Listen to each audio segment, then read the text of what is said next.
Well, I travel a lot. So I was in Silicon Valley yesterday morning. I was in LA yesterday evening. I'm in Austin right now. I'll be in DC tomorrow. I'll be there having dinner with the president tomorrow night, I believe. And then a whole bunch of cabinet secretary meetings, and then back to Silicon Valley on Thursday night. But I mean the balance of your time, is it, well, clearly it's a lot, but is it still the case, as you said a while ago, that it's about 1 to 2 days a week on your government work? Yeah, that's correct. And what does that mean for your corporate life? Because if we start with Tesla, the company has suffered in recent months what you've called blowback.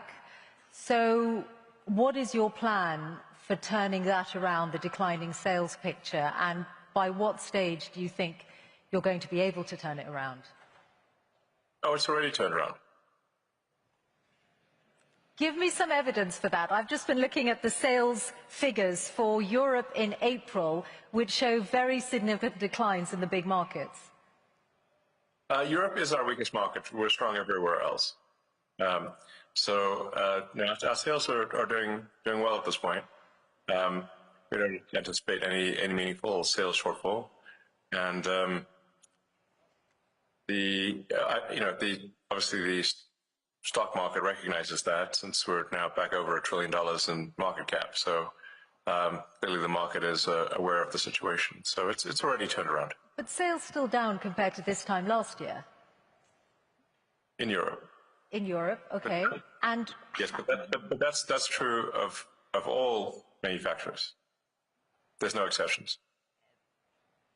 Does that mean that you're not going to be able? Does that mean European market is quite weak? Okay, but you would acknowledge, wouldn't you, that what you are facing, okay, let's just take it as Europe, what you are facing is a significant problem. This Tesla was an incredibly aspirational brand. People identified with it. They saw it as being at the forefront of the climate crisis, and now people are driving around with stickers in their cars saying, I bought this before we knew Elon was crazy. And there are also people who are buying it because Elon's crazy, or however they may view it. So yes, we've lost some sales perhaps on the left, but we've gained them on the right. The sales numbers at this point are strong, and we see no problem with demand. So what do you? And I mean, you can just look at the stock price. If you want the best inside information, the stock market analysts have that, and our stock wouldn't be trading near all-time highs if it was not. If things weren't in good shape. They're fine. Don't worry about it. Okay. I was citing sales figures rather than share price. Well, tell me then how committed you are to Tesla. Do you see yourself, and are you committed to still being the chief executive of Tesla in 5 years' time? Yes. No doubt about that at all? Well, no, I might die. Okay, short of that. I can't be CEO if I'm dead, so there's a slight amount of... Does that mean that the value of your pay doesn't have any bearing on your decision? Well, that's not really a subject for discussion in this forum. I think, obviously, there should be compensation for... If something incredible is done, that compensation should match something incredible was done. But I'm confident that whatever some activist posing as a judge in Delaware happens to do will not affect the future compensation. This is the judge who twice struck down the $56 billion pay package that was awarded to you. I think the value on the current value of stock options. Yeah. Not a judge. The activist who is cosplaying a judge in a Halloween costume. Okay, that's your characterization. I think yes. On the current value of stock options, I think the actual... Justice according to the law. On the current value of stock options, I think the value of that pay package stands at about $100 billion. Are you saying you are relaxed about the value of your future pay package? Your decision to be committed to Tesla for the next 5 years, as long as you are still with us on this planet, is completely independent of pay? No. It's not independent. So pay is a relevant factor then to your commitment to Tesla. A sufficient voting control such that I cannot be ousted by activist investors is what matters to me. And I've said this publicly many times. But let's not have this whole thing be a discussion of my alleged pay. It's not a money thing. It's a reasonable control thing over the future of the company, especially if we're building millions, potentially billions of humanoid robots.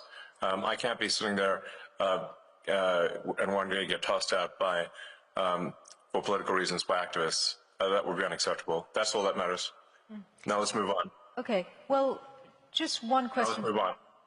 Well, one question before we move on to other companies, which is that I wonder if some of what has happened to Tesla in the last few months, did you take it personally? Yes. And did it make you regret any of, or think twice about your political endeavors?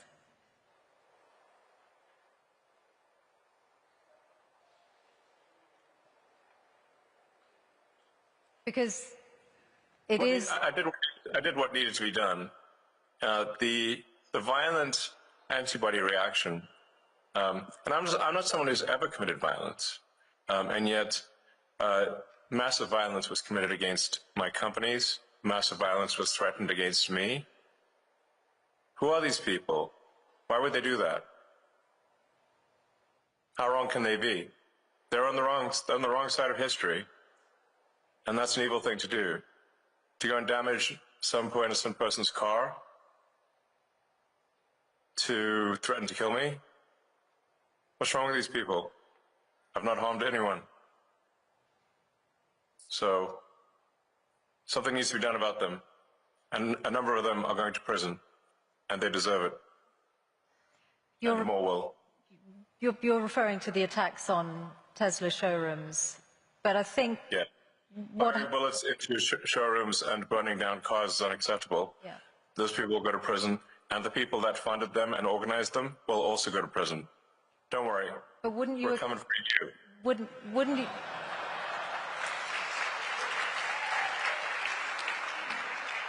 But wouldn't you acknowledge that some of the people who turned against Tesla in Europe were upset at your politics, and very few of them would have been violent in any way. They just objected to what they saw you say or do politically. Well, it's certainly fine to object to political things, but it's not fine to resort to violence and hanging someone in effigy and death threats. That's obviously not okay. That's absurd. That is in no way justifiable at all. In any way, shape, or form. And some of the legacy media nonetheless have sought to justify it, which is unconscionable. Shame on them. Let's talk about your other companies then and other business areas, SpaceX. I saw that you said in a speech at the West Point Military Academy recently that the future of warfare is AI and drones. And obviously defense is an increasingly booming sector with the state of the world at the moment. Do you see SpaceX moving into weaponized drones?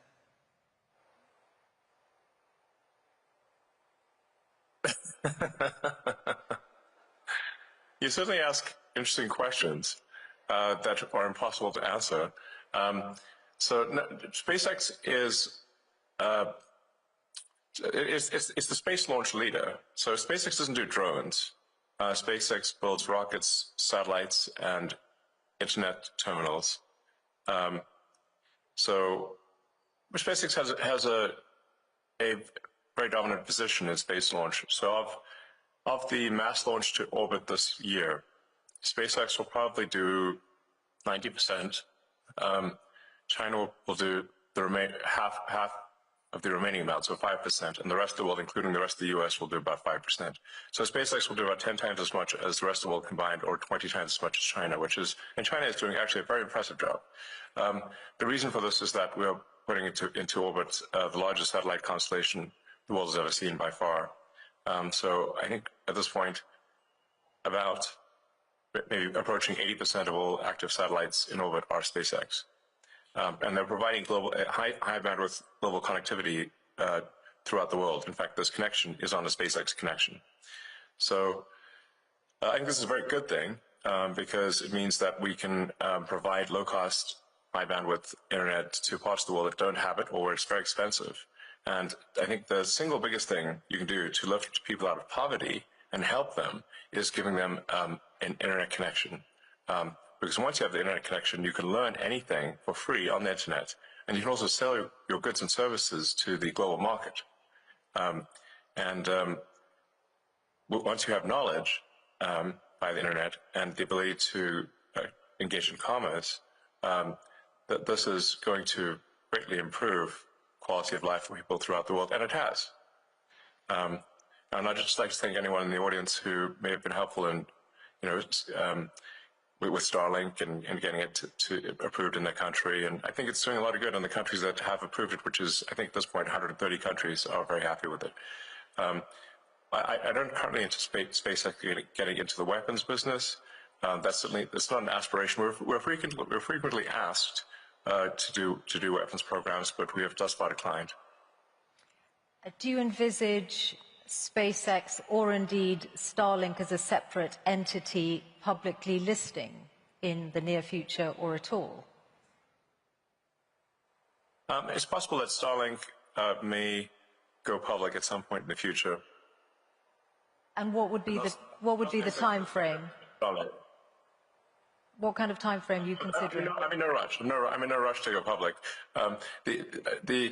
Public is, I guess, a way to potentially make more money, but at the expense of a lot of public company overhead and inevitably a whole bunch of lawsuits, which are very annoying.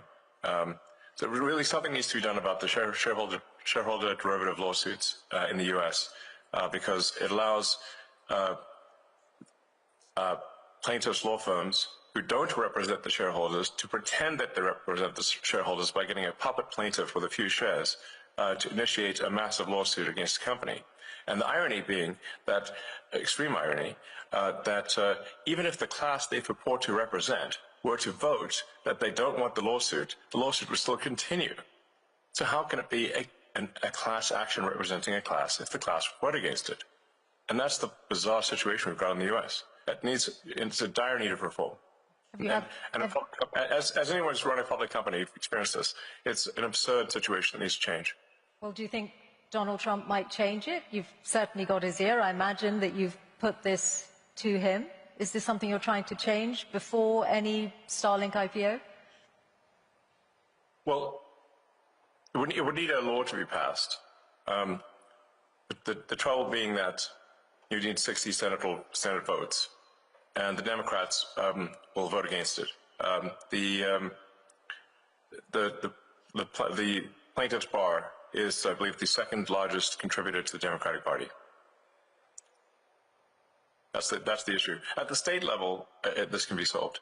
And I should say, Texas recently passed a law which, at least the state level, made election lawsuits much more reasonable, because you have to get at least 1 in 33 shareholders to agree that they are part of a class of shareholders. 3%. Okay.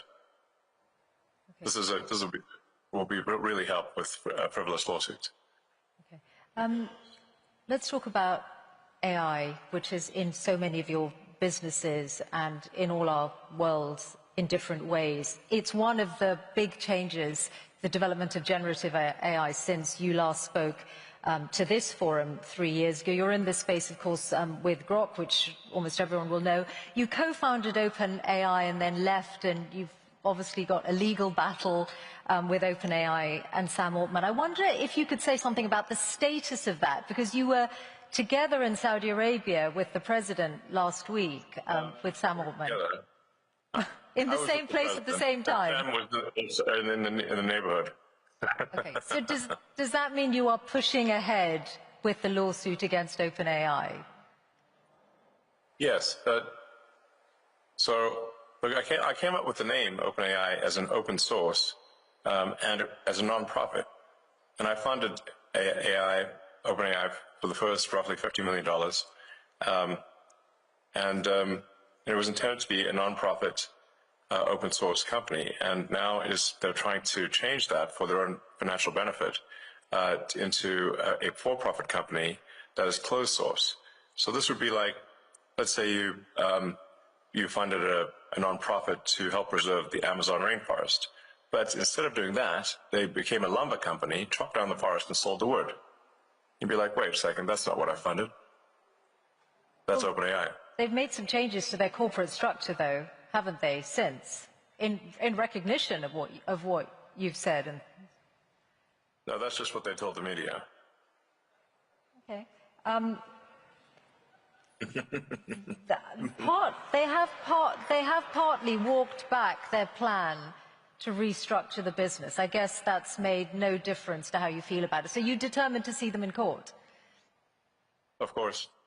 Okay. Well, that's certainly going to be one to watch. I also wanted to ask you about AI and regulation, because when you were here last talking to John Micklethwaite, you had some pretty strong words about the risk that AI poses, and you said that you really felt what the US was missing was a federal AI regulator, that, you know, something along the lines of the Food and Drug Administration or the Federal Aviation Administration. Now, you're clearly now in a zone where you're more on the cutting regulation side than wanting new regulators.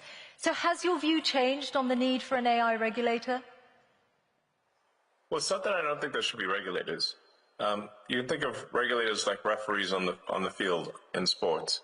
There should be some number of referees, but that you shouldn't have so many referees that you can't kick the ball without hitting one.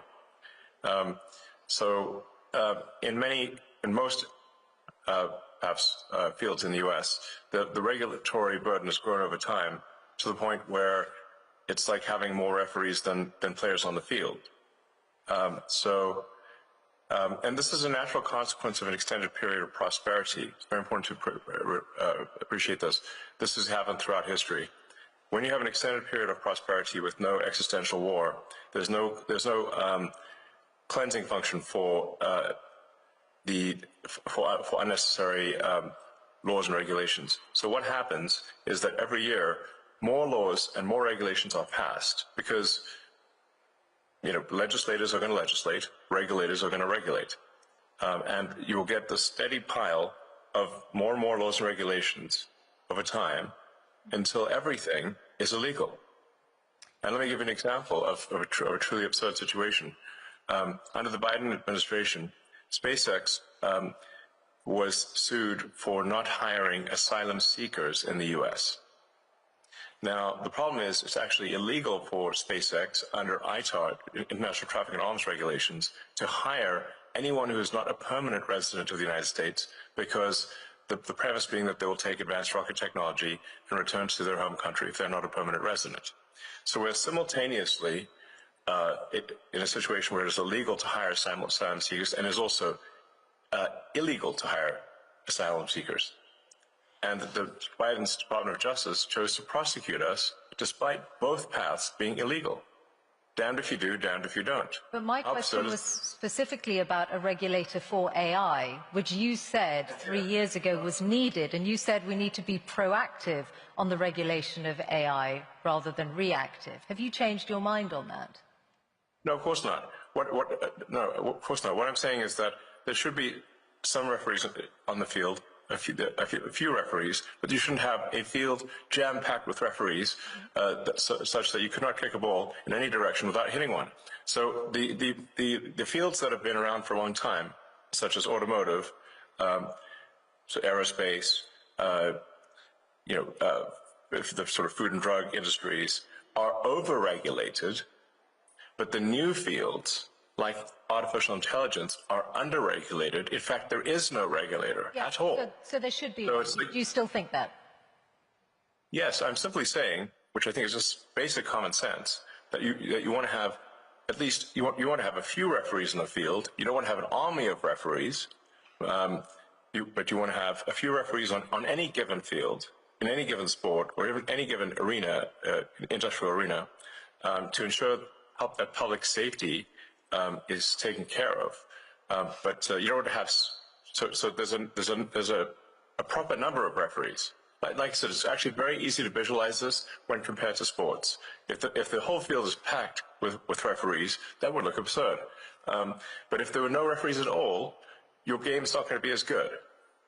Okay, so let's then talk about your new world, your role advising government. You are in this unique and unprecedented position of having billions of dollars worth of contracts with the federal government yourself, mostly through SpaceX, and also now an insider's knowledge of it because of DOGE. Can you see that there is a conflict of interest or a potential conflict of interest in broad terms just through that very fact? I don't think so, actually. There have been many advisors throughout history in the U.S. government and others who have had economic interests, and I am simply an advisor. I don't have formal power, and that's it. The president can choose to accept my advice or not, and that's how it goes. If there's a single contract that any of my companies have received that people think is somehow not was awarded improperly, it would immediately be front-page news, to say the least. And if I didn't mention it, certainly my competitors would. So if you're not seeing that, then clearly there's not a conflict of interest. There's another way, though, to look at it, that, for example, you have many competitors, whether it's companies like Boeing or companies who would like to do more of the kind of work you do for NASA, Blue Origin, Rocket Lab, and because DOGE is in every federal government department, you or people who work for DOGE, and you are the driving force behind it, have an insight into those companies' affairs and those companies' relationships with the federal government. No, all we do is we review the organization to see if the organization has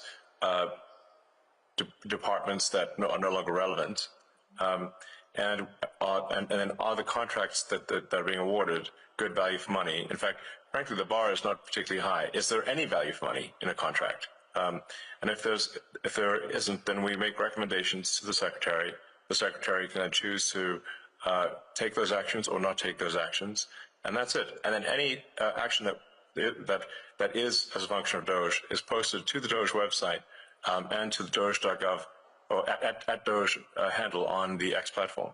So it's complete transparency, and I've not seen any case where, to the best of my knowledge, there's even been an accusation of conflict, because it is completely and utterly transparent. Okay.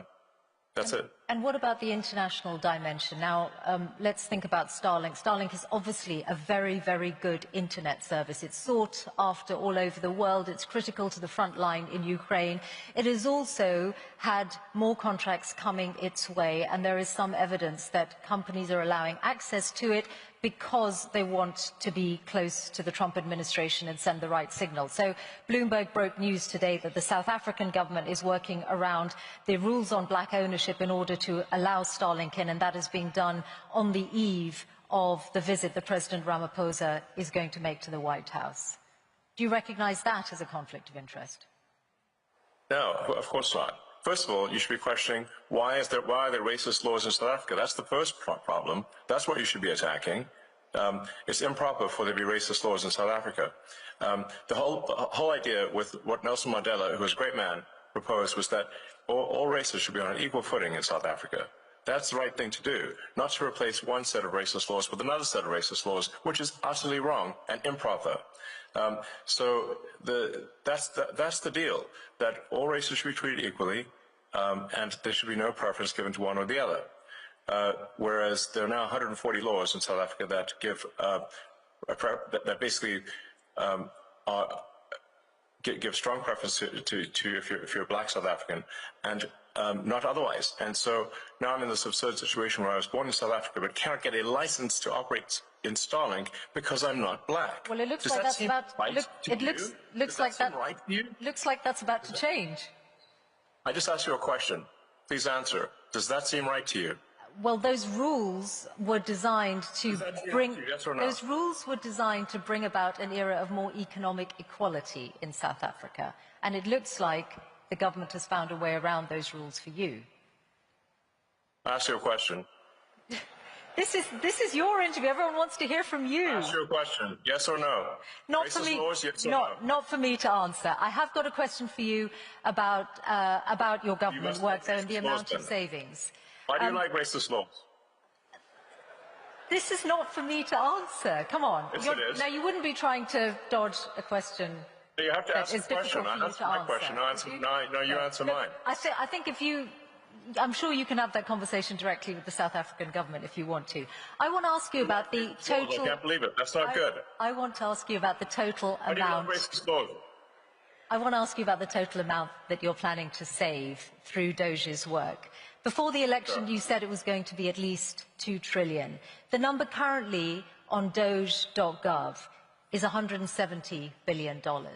That's a big change. What happened to the 2 trillion? Or do you expect it to happen immediately?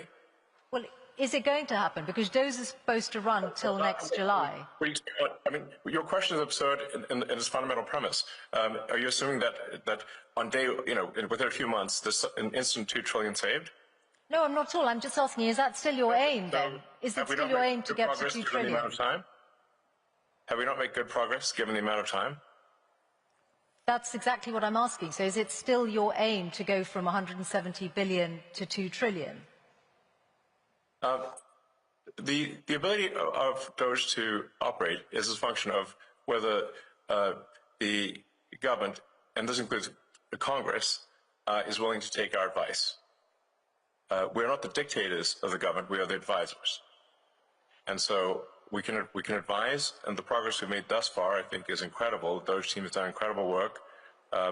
But the magnitude of the savings is proportionate to the support we get from Congress and from the executive branch of the government in general. So we're not the dictators, we are the advisors. But thus far, for advisors, the Doge team, to their credit, has made incredible progress. You've talked about $4 billion a day being saved, but that won't get, and I think everyone can agree that combating waste and inefficiency in government is a very good thing. But if you add that up, it's not going to get to 2 trillion over the lifetime of Doge. I'm sorry? The 4 billion a day, if Doge is going to run till next July, is not going to get you to $2 trillion. But you still say it's your aim, so we'll take that as read.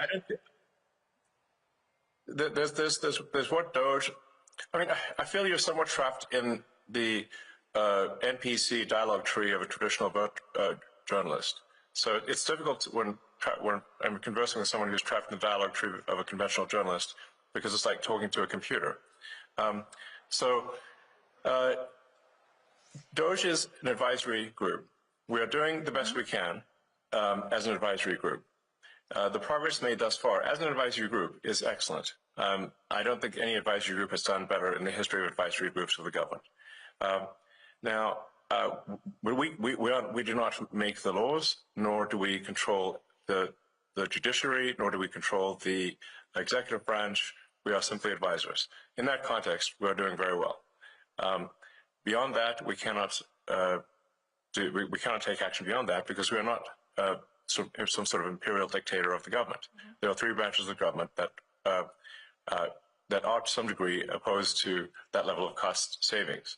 But nonetheless, let's not criticize whether there's 4 trillion, and instead look at the fact that 160 billion has been saved, and more will be saved too. And as I said, I think everyone can agree that cutting waste and indeed fraud in any government and being responsible with taxpayers' money is a very good thing. So yes. I can see that you're proud of that work. I do want to ask you about US aid and the comments that Bill Gates made the other day, and I know that you called him... Yeah, he's a huge liar. I know, you've said that already. I wondered... Also, and I'm just... Who does Bill Gates think he is to make comments about the welfare of children, given that he frequented Jeffrey Epstein? Okay, well... he said he regrets those, and he spent a lot of his own money on philanthropy around the world over the years. My question to you is, have you looked at the data to check if he might be right that the cuts to USAID might cost millions of lives? Yes. I'd like him to show us any evidence whatsoever that that is true. It's false. What we found with USAID cuts, and by the way, they haven't all been cut. The parts of USAID that we found to be even slightly useful were transferred to the State Department. So they've not been deleted. They've simply been transferred to the State Department. But many times over with USAID and other organizations, when they said, "Oh well, this is going to help, children, or it's going to help some disease eradication or something like that," and then when we ask for any evidence whatsoever, I say, "Well, please connect us with this group of children so we can talk to them and understand more about their issue." We get nothing. We don't even try to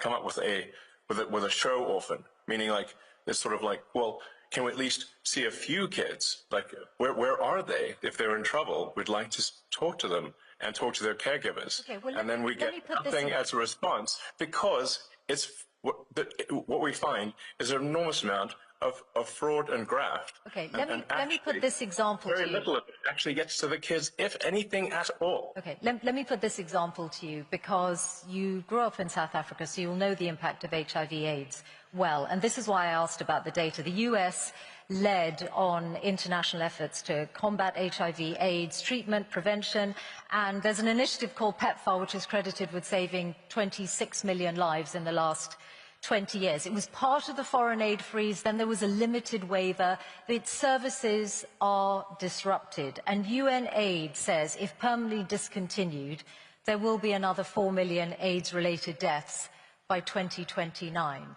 So if you look at that example, which is backed up by data, in 2023, 630,000 people died of AIDS-related illnesses, then perhaps Bill Gates's figures are not wrong. Millions of lives could be lost.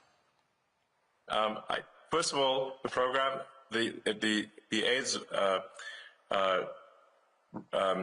medication program is continuing. So your fundamental premise is wrong. It is continuing. Now, do you have another example? Elon, not in its entirety. That it is false. Not in its entirety. There's a limited waiver, and UNAIDS have said that not all of the services that were previously funded by USAID are continuing. So that's why I put that example to you. Okay, well, which ones aren't being funded? I'll fix it right now. Okay, well, actually, they're all on the UNAIDS website, so you'll be able to see them. But mostly they are to do with prevention, and, for example, the rollout of a drug called lenacapavir, which was hailed as one of the biggest breakthroughs against AIDS for many years, which came out last year. So if you are, perhaps, I'm sure UNAIDS would be delighted if you're able to look at that again. Yes, but well, if in fact this is true, which I doubt it is, then we'll fix it. Okay, fine. So, finally, your political influence. I wondered whether you have decided yet how much you're going to spend on the upcoming midterms. Is it you spent a lot more money on the last US election than you envisaged when you were speaking here 3 years ago? Are you going to continue to spend at that kind of level on future elections? I think in terms of political spending, I'm going to do a lot less in the future. And why is that? I think I've done enough. Is it because of blowback? Well, if I see a reason to do political spending in the future, I will do it. I do not currently see a reason. Okay. What about political influence beyond the US? How often do you speak to President Putin? I don't speak to President Putin. You've never spoken to President Putin? I was on a video call with him once about 5 years ago. Okay. That's the only... Why would you think I speak to President Putin? Oh, you must. Oh, I get it. Because You I've believe heard the you legacy. speak. Actually, I've heard you speak about it. For example, in your West Point speech, you said, "Oh, I challenged President Putin to was it an arm wrestle?" And I know the Wall Street Journal has reported your reported conversations. Oh, yes. If you're saying they haven't is, happened other than once, I'll take that as read. Is there a worse publication on the face of the earth than the Wall Street Journal? I wouldn't use that to line up my cage for paratroopings. That newspaper is the worst newspaper in the world. If there's one newspaper that should be pro-capitalist, it's the one with Wall Street in the name. But it isn't. So I have the very lowest opinion of the Wall Street Journal.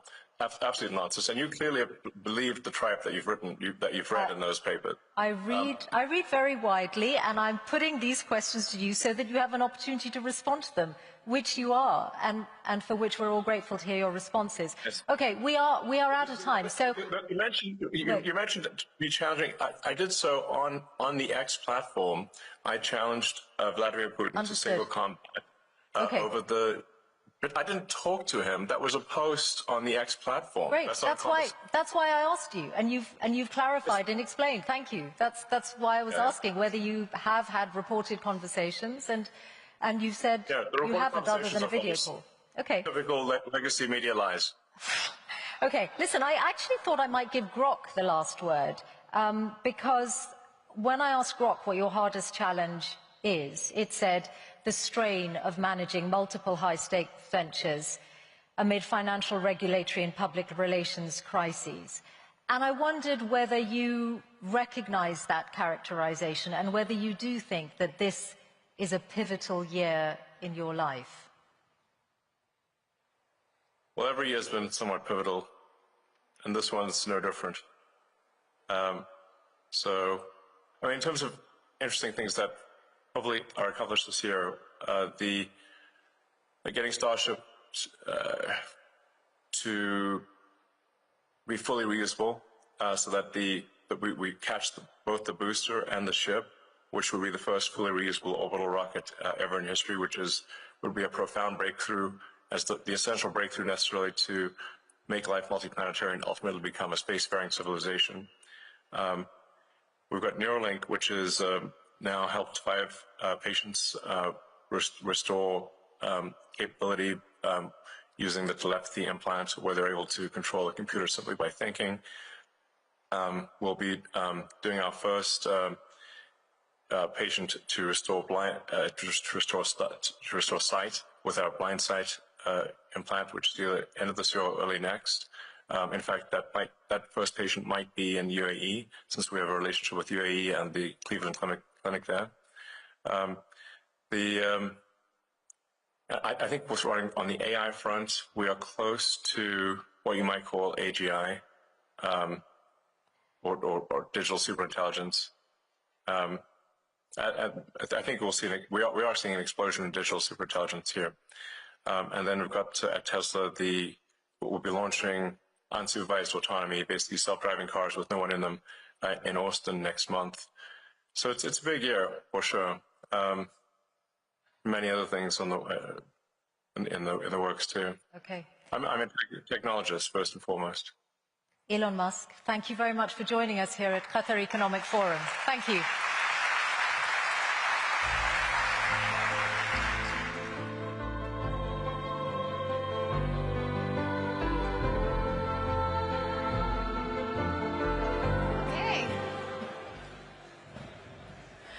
I'm not sure how I'm going to top that, everybody.